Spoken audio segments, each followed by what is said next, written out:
Good morning, students. Okay, in the last previous classes, we have already explained about the residential status of different type of assessee. Out of which we specifically explained the last class is a residential status of HUF, residential status of Hindu undivided family. Out of that classes, we are explained that the residential status of HUF is same like as residential status of individual. That means the residential status is commonly classified into two, as in the case of HUF. The first one is a resident and the second one is non-resident. The eligibility to become the resident or non-resident is mainly depends upon the fulfillment of the basic conditions.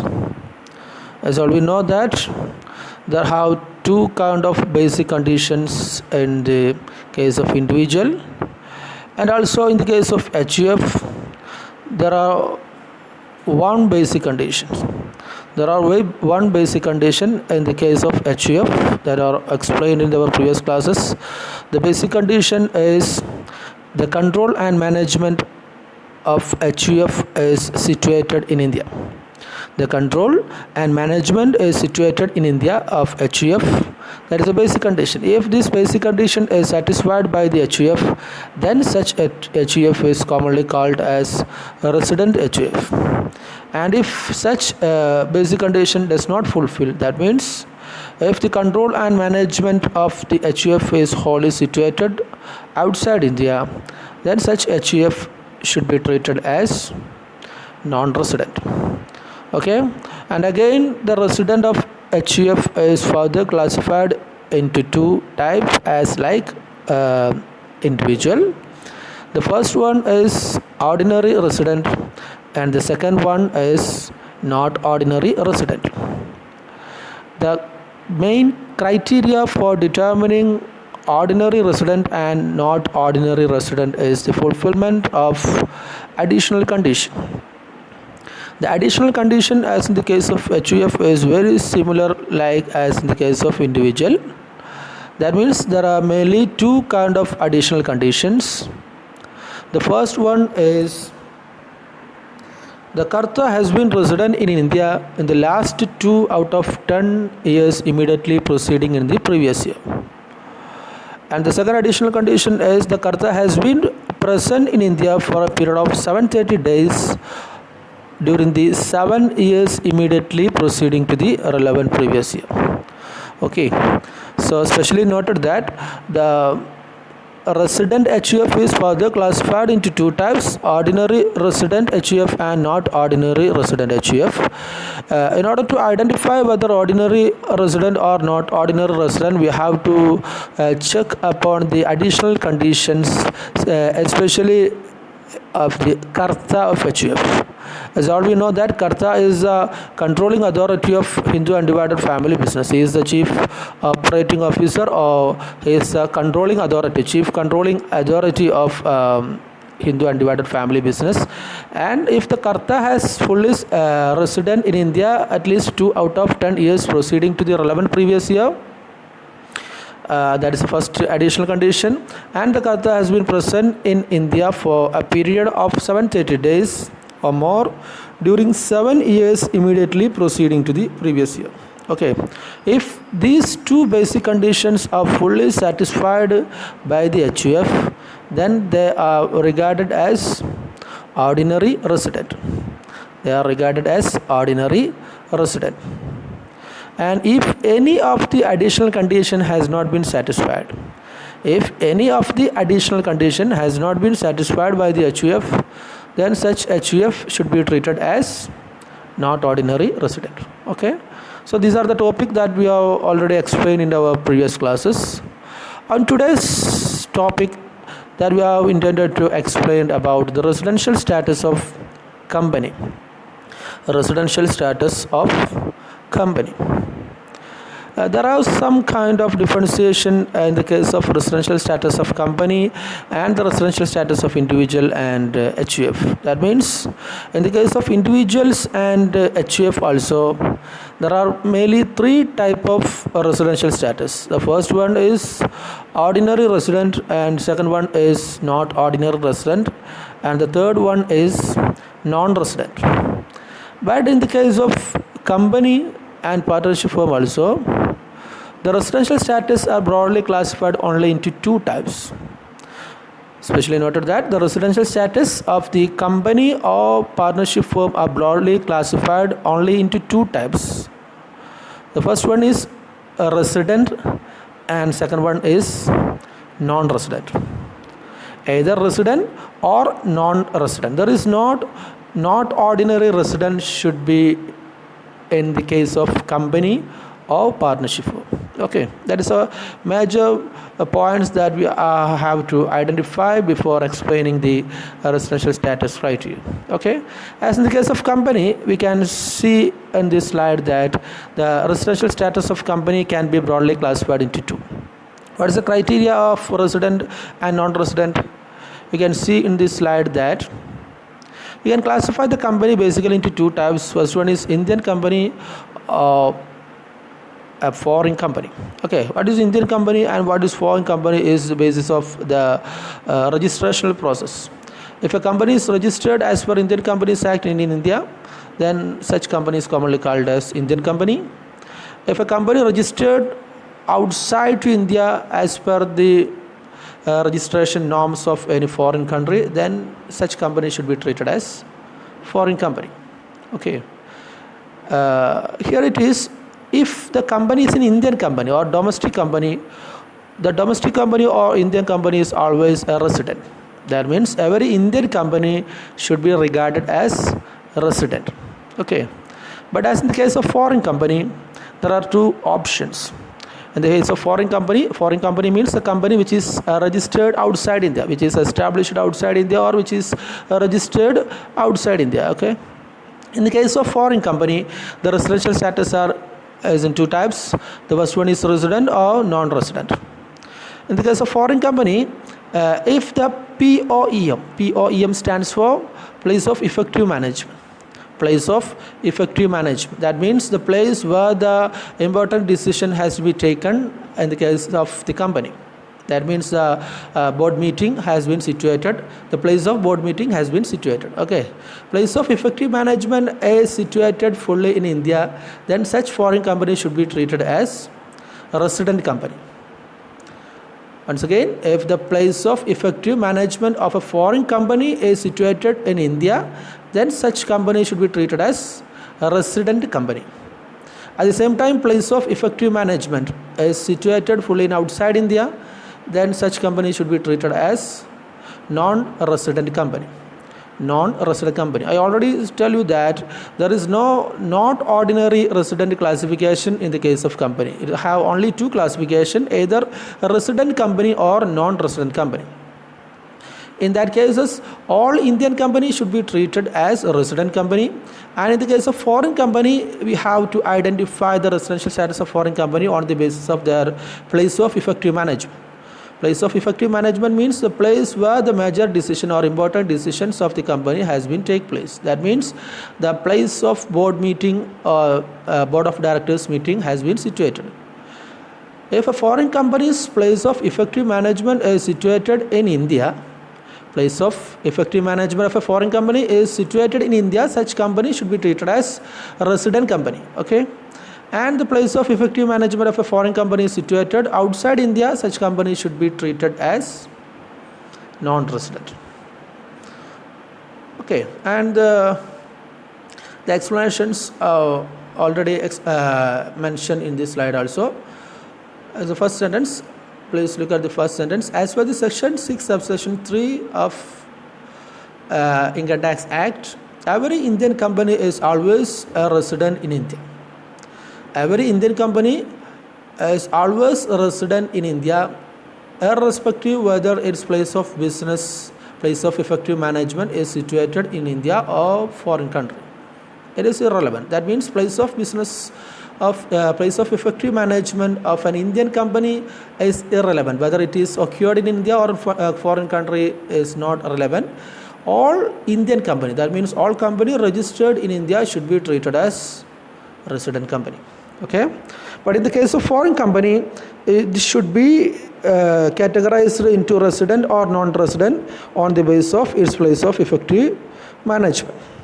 Look at the second line. A foreign company is resident in India only if during previous year the control and management of its affairs is situated wholly in India. Control and management of its affairs is situated wholly in India. At the same time, however, the last line, look at the last line. However, a foreign company is treated as a non-resident if during the previous year the control and management of its affairs is wholly or partly situated in India. Wholly or partly situated in India. Okay. And the third classification, another classification of residential status is residential status of a firm. Here, firm means a partnership firm which fulfill section 84 of Income Tax Act. Okay. In the case of partnership firm also, that I have already explained, that in the case of partnership firm also, it have only two types of residential status. The first one is a resident and the second one is non-resident. There is no not ordinary resident should exist in the case of partnership firm also. Okay, the partnership firm should be either as a resident or it is as a non-resident based on the complying of the conditions, basic conditions. The condition is, you can look at the first paragraph or first line. A partnership firm is said to be resident in India if the control and management of its affairs is wholly or partly situated within India during the relevant previous year. Once again, a partnership firm is said to be resident in India if control and management of its affairs is wholly or partly situated within India during the relevant previous year. That means all partnership firms should be treated as a resident if its control and management is situated either wholly or partly in India. At the same case, the residential status of partnership firm should be treated as non-resident if the control and management is situated wholly outside India. Control and management is situated wholly outside in India. Okay, though not partly outside India, wholly outside India. Once again, you have to look at the first paragraph. The residential status of a firm should be treated as a resident if its control and management of its affairs is wholly or partly situated in India. Not fully situated in India, but wholly or partly situated in India during the previous year. At the same time, if the control and management of the affairs of a firm is wholly outside in India, wholly situated outside in India, then it should be treated as a non-resident partnership firm. Once again, you have to understand that there should not be a category of not ordinary resident in the case of partnership firm and also in the case of a joint stock company. In the case of partnership firm and company, both of have only two kind of residential status. Either they have a resident or non-resident. Okay. And the next important slide that you have to explain that the residential status and incidence of tax. Residential status and incidence of tax.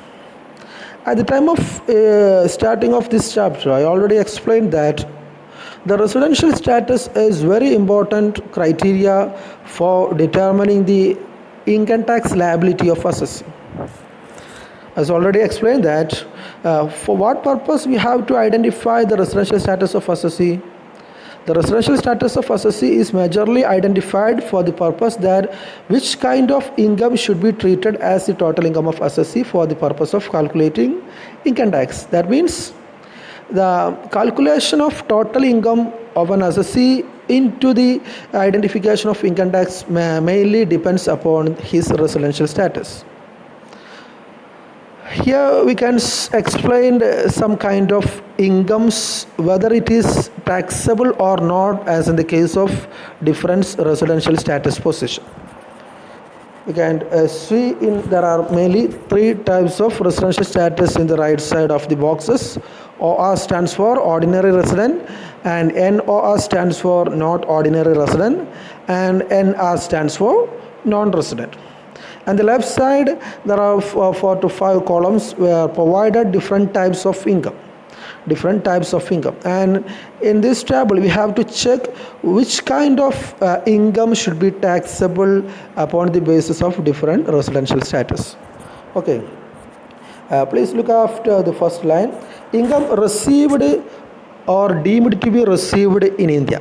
The first type of income is income received or deemed to be received in India.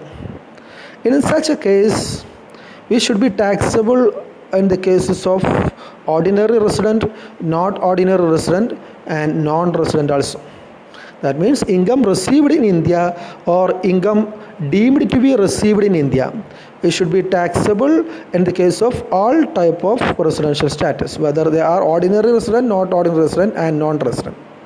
Okay, and the second type of income accrue or arise or deemed to be accrue or arise in India.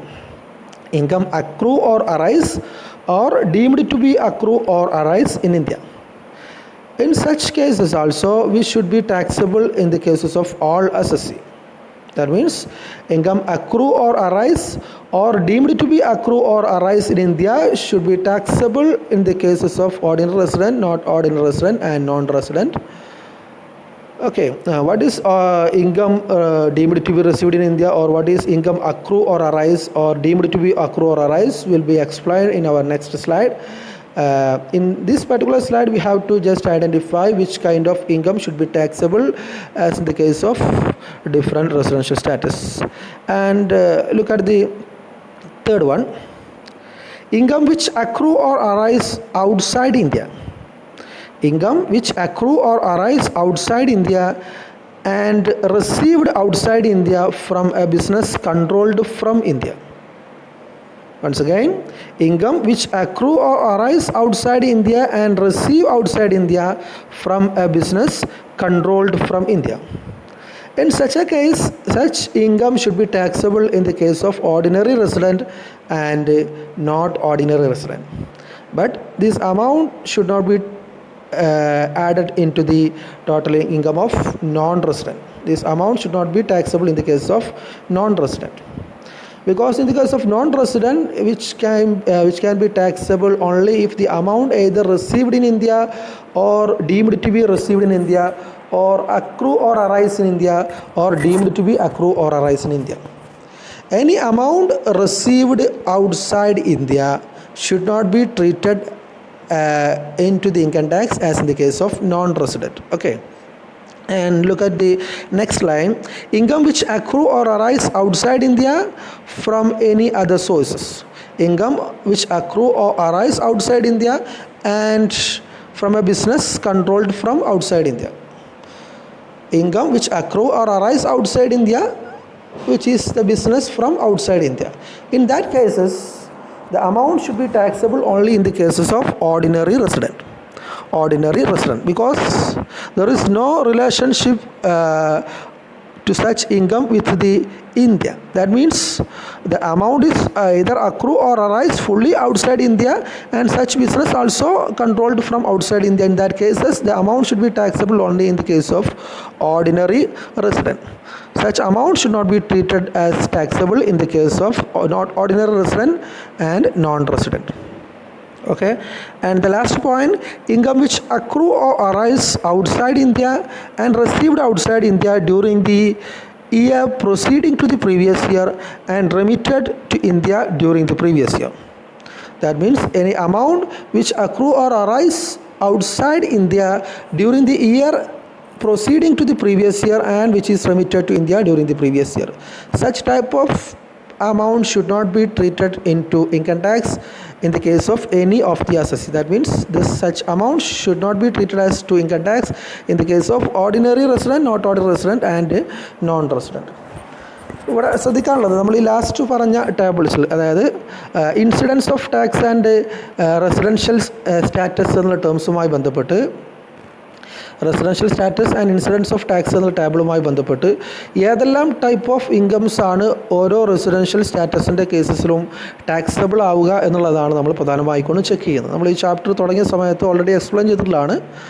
Residential status പ്രധാനമായിക്കൊണ്ടും identify ചെയ്യപ്പെടുന്നത് ഓരോ type ഇൻകവും taxable ആണോ അല്ലയോ എന്നുള്ളത് determine ചെയ്യുന്നത് residential സ്റ്റാറ്റസിൻ്റെ അടിസ്ഥാനത്തിലാണ്.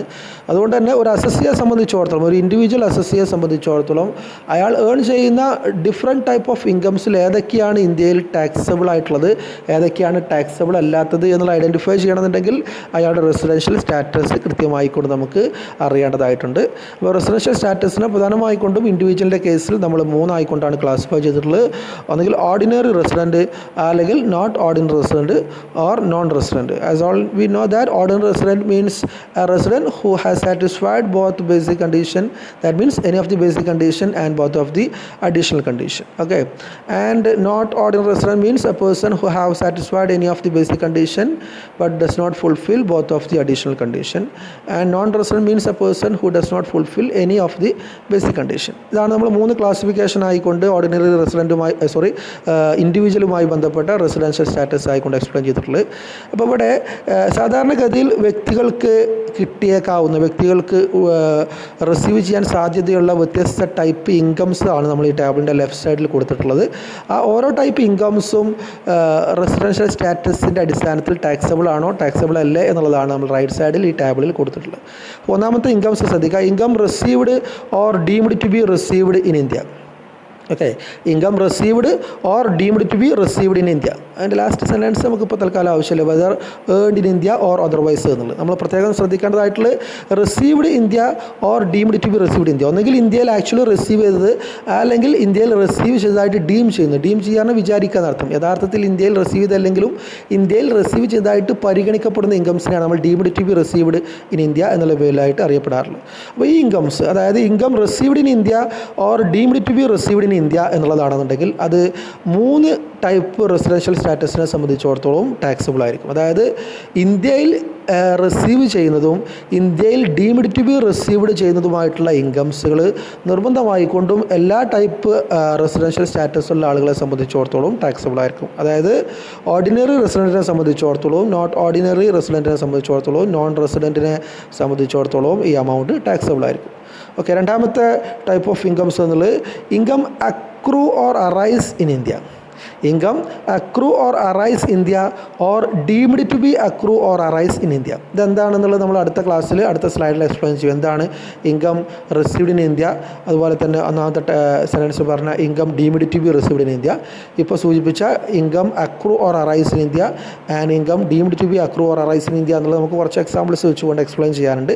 അവിടെ നമ്മൾ explain ചെയ്യും. ഇപ്പോൾ കോമൺ ആയിക്കൊണ്ട് income accrue or arise India or deemed to be accrue or arise in India എന്നുള്ളതും നേരത്തെ പറഞ്ഞ പോലെ തന്നെ 3 റെസിഡൻഷ്യൽ സ്റ്റാറ്റസ് ഉള്ള ആളുകളെ സംബന്ധിച്ചിടത്തോളം ടാക്സബിൾ ആണ്. കാരണം ഇത് റിസീവ് ചെയ്തതായിട്ട് പരിഗണിക്കപ്പെടുന്നത്, അല്ലെങ്കിൽ അക്രൂ ഓർ അറൈസ് ചെയ്തതായിട്ട് പരിഗണിക്കപ്പെടുന്നത് ഇന്ത്യയിലാണ് അല്ലേ. ഇന്ത്യയിൽ റിസീവ് ചെയ്തതോ ഇന്ത്യയിൽ അക്രൂ ഓർ അറൈസ് ചെയ്തതോ ആയിട്ടുള്ള എല്ലാ ഇൻകംസും എല്ലാ വിഭാഗം റെസിഡൻഷ്യൽ സ്റ്റാറ്റസ് ഉള്ള ആളുകളെ സംബന്ധിച്ചിടത്തോളം ഇന്ത്യയിൽ ടാക്സബിൾ ആണ്. മൂന്നാമത്തെ ഇൻകം ശ്രദ്ധിക്കുക, അതിൽ ചെറിയ ഒരു ഡിഫറൻസ് ഉണ്ട്. Income which accrue or arise outside India and received outside India from A business controlled in India.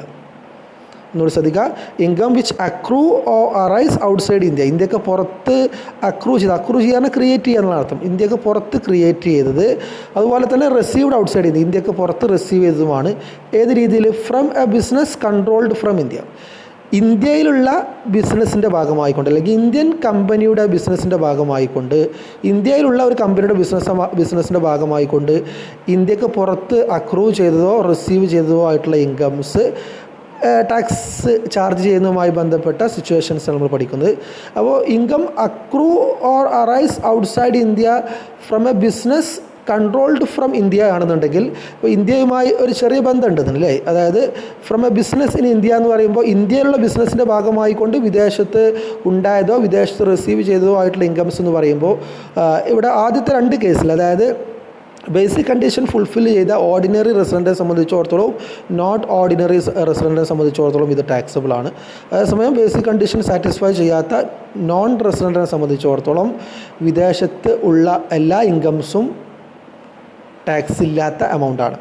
അതായത് നോൺ റെസിഡൻറ്റിനെ സംബന്ധിച്ചിടത്തോളം ടാക്സ് ഉണ്ടാവണമെന്നുണ്ടെങ്കിൽ അത് ഒന്നെങ്കിൽ ഇന്ത്യയിൽ റിസീവ് ചെയ്തതോ അല്ലെങ്കിൽ ഇന്ത്യയിൽ അക്രൂ ചെയ്തതോ ആയിട്ടുള്ള ഇൻകംസ് ആയിരിക്കണം. ഇന്ത്യയിൽ ആക്ച്വലി റിസീവ് ചെയ്തതോ ഡീംഡ് ടു ബി റിസീവ്ഡ് ആയിട്ടുള്ളതോ അല്ലെങ്കിൽ ഇന്ത്യയിൽ ആക്ച്വലി അക്രൂഡ് ആയിട്ടുള്ളതോ അല്ലെങ്കിൽ ഡീംഡ് ടു ബി അക്രൂഡ് ആയിട്ടുള്ള എമൗണ്ട് ആണെങ്കിൽ മാത്രമേ നോൺ റെസിഡൻറ്റിനെ സംബന്ധിച്ചിടത്തോളം ടാക്സ് ഉണ്ടാവുള്ളൂ. ഇന്ത്യക്ക് പുറത്ത് റിസീവ് ചെയ്യുന്ന, പ്രത്യേകം ശ്രദ്ധിക്കുക, ഇന്ത്യക്ക് പുറത്ത് ക്രിയേറ്റ് ചെയ്യുന്ന ഇൻകത്തിന് നോൺ റെസിഡൻ്റ് കേസിൽ ടാക്സ് ഉണ്ടാവാറില്ല. അതേസമയം നോട്ട് ഓർഡിനറി റെസിഡൻറ്റിനും ഓർഡിനറി റെസിഡൻറ്റിൻ്റെയും കേസസിൽ ഇന്ത്യക്ക് പുറത്തുള്ള ഇൻകംസ് ആയാലും ശരി, അതിൻ്റെ ഒരു കൺട്രോൾ എന്നുള്ളത് ഇന്ത്യയിലാണെന്നുണ്ടെങ്കിൽ, ആ ബിസിനസ്സിൻ്റെ ഓപ്പറേഷൻസ് കൺട്രോൾ ചെയ്യുന്നത് ഇന്ത്യയിലാണെന്നുണ്ടെങ്കിൽ അത് നോൺ റെസിഡൻറ്റിനെ സംബന്ധിച്ചിടത്തോളം ടാക്സബിൾ ആയിരിക്കും. ഓർഡിനറി റെസിഡൻറ്റിനെ നോട്ട് ഓർഡിനറി റെസിഡൻറ്റിനെ സംബന്ധിച്ചിടത്തോളം ടാക്സബിൾ ആയിരിക്കും. ഓർഡിനറി റെസിഡൻറ്റിനെ സംബന്ധിച്ചിടത്തോളം എല്ലാ ടൈപ്പ് ഇൻകംസും, എക്സെപ്റ്റഡ് അല്ലാത്ത എല്ലാ ടൈപ്പ് ഇൻകംസും ടാക്സബിൾ ആണ്. നാലാമത്തെ ഇൻകം ശ്രദ്ധിക്കുക. Income which accrue or arise outside India and controlled from outside India. Income which accrue or arise outside India from A business control outside. ഇന്ത്യക്ക് പുറത്ത് റിസീവ് ചെയ്തതോ അക്രൂ ചെയ്തതോ ആയിട്ടുള്ള എമൗണ്ട് ഏത് രീതിയിൽ ഇന്ത്യക്ക് പുറത്ത് കൺട്രോൾ ചെയ്യപ്പെടുന്ന ഒരു ബിസിനസ്സിൻ്റെ ഭാഗമായിക്കൊണ്ട്, ഒരു വിദേശ രാജ്യത്തുള്ള ബിസിനസ്സിൻ്റെ ഭാഗമായിക്കൊണ്ട് വിദേശ രാജ്യത്ത് റിസീവ് ചെയ്തോ അക്രൂ ചെയ്തോ ആയിട്ടുള്ള എമൗണ്ട് ആണെന്നുണ്ടെങ്കിൽ അതിന് ഓർഡിനറി റെസിഡൻറ്റിൻ്റെ കേസിൽ മാത്രമേ ടാക്സ് ഉണ്ടാവുള്ളൂ. നോട്ട് ഓർഡിനറി റെസിഡൻറ്റ് കേസിലും നോൺ റെസിഡൻറ്റ് കേസിലും അത് ടാക്സബിൾ അല്ല. അപ്പോൾ നമ്മൾ നേരത്തെ ഓൾറെഡി പറഞ്ഞു, ഇന്ത്യയിൽ എക്സെപ്റ്റഡ് അല്ലാത്ത, ടാക്സ് അടക്കേണ്ടതില്ല എന്ന് എക്സെപ്റ്റ് ചെയ്ത ഇൻകം അല്ലാത്ത മറ്റെല്ലാ ഇൻകംസും സാധാരണഗതിയിൽ ഓർഡിനറി റെസിഡൻറ്റിനെ സംബന്ധിച്ചിടത്തോളം ടാക്സബിൾ ആണ്. At the same time not ordinary റെസിഡൻറ്റിനെ സംബന്ധിച്ചിടത്തോളം ഇന്ത്യയിൽ റിസീവ് ചെയ്തതോ ഇന്ത്യയിൽ അക്രൂ ചെയ്തതോ ആയിട്ടുള്ള എമൗണ്ടും ഇന്ത്യക്ക് പുറത്ത് അക്രൂ ചെയ്ത അല്ലെങ്കിൽ റിസീവ് ചെയ്ത എമൗണ്ടിൻ്റെ കൺട്രോളിംഗ് അതോറിറ്റി ഇന്ത്യയിലാണെങ്കിൽ ആ എമൗണ്ടും നോട്ട് ഓർഡിനറി റെസിഡൻറ്റിനെ സംബന്ധിച്ചിടത്തോളം ടാക്സബിൾ ആയിരിക്കും. ഇനി നോൺ റെസിഡൻറ്റിനെ സംബന്ധിച്ചിടത്തോളം ഇന്ത്യയിൽ റിസീവ് ചെയ്തതോ അക്രൂ ചെയ്തോ ആയിട്ടുള്ള എമൗണ്ടിന് മാത്രമേ ടാക്സ് ഉണ്ടാവുള്ളൂ. വിദേശത്ത് അക്രൂ ചെയ്തോ റിസീവ് ചെയ്തോ ആയിട്ടുള്ള എമൗണ്ടിന് ഒരു കാരണവശാലും നോൺ റെസിഡൻറ്റിന് ടാക്സ് ഉണ്ടായിരിക്കുന്നതല്ല. And the last point, income which accrue or arise outside India and received outside India during the year preceding the previous year and remitted to India during the previous year. ഇവിടെ വരുന്നത് ഇന്ത്യക്ക് പുറത്ത് receive ചെയ്തോ accrue ചെയ്തോ ആയിട്ടുള്ള incomes ആണ്. എപ്പോൾ accrue ചെയ്തതാണ്? പ്രീവിയസ് ഇയറിൻ്റെ മുമ്പുള്ള ഇയേഴ്സിൽ, അതായത് പഴയ ഏതോ ഒരു വർഷം അക്രൂ ചെയ്ത അല്ലെങ്കിൽ റിസീവ് ചെയ്ത ഇൻകംസ്. പ്രീവിയസ് ഇയറിന് മുമ്പുള്ള ഏതോ ഒരു വർഷം ഇന്ത്യക്ക് പുറത്ത് അക്രൂ ചെയ്തോ അറൈസ് ചെയ്തോ ആയിട്ടുള്ള ഇൻകംസ്, ആ ഇൻകം പ്രീവിയസ് ഇയറിൽ ഇന്ത്യയിലേക്ക് റെമിറ്റ് ചെയ്ത് കഴിഞ്ഞാൽ ആ എമൗണ്ട് റെസിഡൻഷ്യൽ സ്റ്റാറ്റസ് പ്രകാരം 3 റെസിഡൻഷ്യൽ സ്റ്റാറ്റസിനെ സംബന്ധിച്ചിടത്തോളം ടാക്സ് കൊടുക്കേണ്ടതില്ലാത്ത എമൗണ്ടാണ്, ടാക്സ് അടക്കേണ്ടതില്ല എന്നർത്ഥം. കാരണം ഇത് പ്രീവിയസ് ഇയറിൻ്റെ മുമ്പുള്ള ഇൻകംസാണ്. സാധാരണഗതിയിൽ പ്രീവിയസ് ഇയറിലുള്ള ഇൻകത്തിനാണ് നമ്മൾ സാധാരണഗതിയിൽ എന്ത് ചെയ്യാറുള്ളത്? ടാക്സ് കൊടുക്കാറുള്ളത്. ഇവിടെ പ്രീവിയസ് ഇയറിൻ്റെ മുമ്പുള്ള എമൗണ്ട് ആയതുകൊണ്ട് തന്നെ ആ എമൗണ്ട് പ്രീവിയസ് ഇയറിൽ ഇന്ത്യയിലേക്ക് റെമിറ്റ് ചെയ്തു എന്നുള്ള കാരണം കൊണ്ട് അതിന് ടാക്സ് കൊടുക്കേണ്ടതില്ല. ഒന്നെങ്കിൽ റിസീവിങ് പ്രീവിയസ് ഇയറിലായിരിക്കണം, അതല്ലെങ്കിൽ അതിൻ്റെ അക്രൂ പ്രീവിയസ് ഇയറിലായിരിക്കണം. ഒന്നെങ്കിൽ എമൗണ്ടിൻ്റെ ആക്ച്വൽ റിസീവോ ഡീംഡ് ടു ബി റിസീവോ പ്രീവിയസ് ഇയറിലായിരിക്കണം, അല്ലെങ്കിൽ ആക്ച്വൽ അക്രൂവോ ഡീംഡ് ടു ബി അക്രൂവോ പ്രീവിയസ് ഇയറിലായിരിക്കണം. പ്രീവിയസ് ഇയറിന് മുമ്പുള്ള വർഷങ്ങളിൽ ഏൺ ചെയ്ത ഇൻകത്തിന്, പ്രത്യേകിച്ചും വിദേശ രാജ്യത്ത് ഏൺ ചെയ്ത ഇൻകത്തിന് പിന്നീട് ഇന്ത്യയിലേക്ക് പ്രീവിയസ് ഇയറിൽ ആ എമൗണ്ട് റെമിറ്റ് ചെയ്തു, ട്രാൻസ്ഫർ ചെയ്തു എന്നുള്ള കാരണം കൊണ്ട് ഇന്ത്യയിൽ അത് ടാക്സബിൾ അല്ല എന്നർത്ഥം. ഇവിടെ നമ്മൾ ഈ ടൈപ്പ് ഓഫ് ഇൻകംസ് കൂടി എക്സ്പ്ലെയിൻ ചെയ്യുമ്പോഴേ നമുക്ക് പൂർണ്ണ അർത്ഥത്തിൽ ക്ലിയർ ആയിട്ട് മനസ്സിലാവുള്ളൂ. നിങ്ങൾക്ക് സ്വാഭാവികമായിട്ട് കൺഫ്യൂഷൻ ഉണ്ടാവും. ഏതാണ് ഇപ്പോൾ ഡീംഡ് ടു ബി റിസീവ്ഡ് എന്ന് പറഞ്ഞു കഴിഞ്ഞാൽ, ഏതാണ് income accrue in India or arise in India എന്ന് പറഞ്ഞു കഴിഞ്ഞാൽ, ഏതാണ് income deemed to be accrue or arise in India എന്നുള്ളത്. ഈ ടോപ്പിക്സ് നമ്മൾ ഡിഫറെൻറ്റ് ടൈപ്പ് ഓഫ് ഇൻകം എന്ന് പറഞ്ഞുകൊണ്ട് അടുത്ത ക്ലാസ്സിൽ ക്ലാസ് എടുക്കും. അപ്പോൾ ഇവിടെ പഠിക്കേണ്ടതായിട്ടുള്ളത് residential status and incidence of income എന്നുള്ളതാണ്. റെസിഡൻഷ്യൽ സ്റ്റാറ്റസിനനുസരിച്ചുകൊണ്ട് അല്ലെങ്കിൽ ഇൻകംസ് ഏതെല്ലാം റെസിഡൻഷ്യൽ സ്റ്റാറ്റസിനനുസരിച്ച് കൊണ്ടാണ് ടാക്സബിൾ ആവുക എന്നുള്ളതാണ്. വളരെ കുറച്ചുകൂടി ഈസി ആയിട്ട് പറഞ്ഞു കഴിഞ്ഞാൽ, ഇന്ത്യയിൽ റിസീവ് ചെയ്ത ഇൻകത്തിന് എല്ലാവർക്കും ടാക്സ് ഉണ്ടാവും. അതുപോലെ തന്നെ ഇന്ത്യയിൽ അറൈസ് ചെയ്ത ഇൻകത്തിനും എല്ലാവർക്കും ടാക്സ് ഉണ്ടാവും. വിദേശ രാജ്യത്ത് റിസീവ് ചെയ്തതോ അക്രൂ ചെയ്തതോ ആയിട്ടുള്ള ഇൻകംസ് അതിൻ്റെ കൺട്രോളിംഗ് അതോറിറ്റി ഇന്ത്യയിലാണെന്നുണ്ടെങ്കിൽ ആദ്യത്തെ രണ്ടാൾക്ക് ഓർഡിനറി റെസിഡൻറ്റിനും നോട്ട് ഓർഡിനറി റെസിഡൻറ്റിനും ടാക്സ് ഉണ്ടാവും, നോൺ റെസിഡൻറ്റിനില്ല. അതേസമയം വിദേശ രാജ്യത്ത് അക്രൂ ചെയ്തതും അതിൻ്റെ കൺട്രോളിംഗ് അതോറിറ്റി വിദേശ രാജ്യത്ത് തന്നെയാണെന്നുണ്ടെങ്കിൽ ഓർഡിനറി റെസിഡൻറ്റിന് മാത്രമേ ടാക്സ് ഉണ്ടാവുള്ളൂ. അതുപോലെ തന്നെ പ്രീവിയസ് ഇയറിൻ്റെ മുമ്പുള്ള ഏതെങ്കിലും വർഷങ്ങളിൽ വിദേശ രാജ്യത്ത് റിസീവ് ചെയ്തതോ വിദേശ രാജ്യത്ത് അക്രൂ ചെയ്തതായിട്ടുള്ള ഇൻകം പ്രീവിയസ് ഇയറിൽ ഇന്ത്യയിലേക്ക് റെമിറ്റ് ചെയ്യുകയാണെങ്കിൽ, പ്രീവിയസ് ഇയറിൽ ഇന്ത്യയിലേക്ക് ട്രാൻസ്ഫർ ചെയ്യുകയാണെന്നുണ്ടെങ്കിൽ അതിന് ആർക്കും തന്നെ ടാക്സ് ഉണ്ടായിരിക്കുന്നതല്ല. അതുപോലെ തന്നെ എക്സംപ്റ്റഡ് ഇൻകത്തിനും സാധാരണഗതിയിൽ എന്തില്ല, ടാക്സ് ഇല്ല എന്നർത്ഥം. എക്സംപ്റ്റഡ് ഇൻകംസ് നമുക്ക് എടുക്കാനുള്ള ടോപ്പിക്സുകളാണ്. അപ്പോൾ ഇത്രയാണ് നമുക്ക് ഇന്നത്തെ ക്ലാസ്സിൽ എക്സ്പ്ലെയിൻ ചെയ്യാനുള്ളത്. എന്തെങ്കിലും ഡൗട്ട്സുകൾ ഉണ്ടെന്നുണ്ടെങ്കിൽ ക്ലാസ് കേട്ടതിന് ശേഷം നിങ്ങൾക്ക് ഒഫീഷ്യൽ വാട്സപ്പ് ഗ്രൂപ്പിലോ പേഴ്സണലായിട്ടോ ക്വസ്റ്റ്യൻ ചോദിക്കാവുന്നതാണ്. Okay, that's all today. Thank U.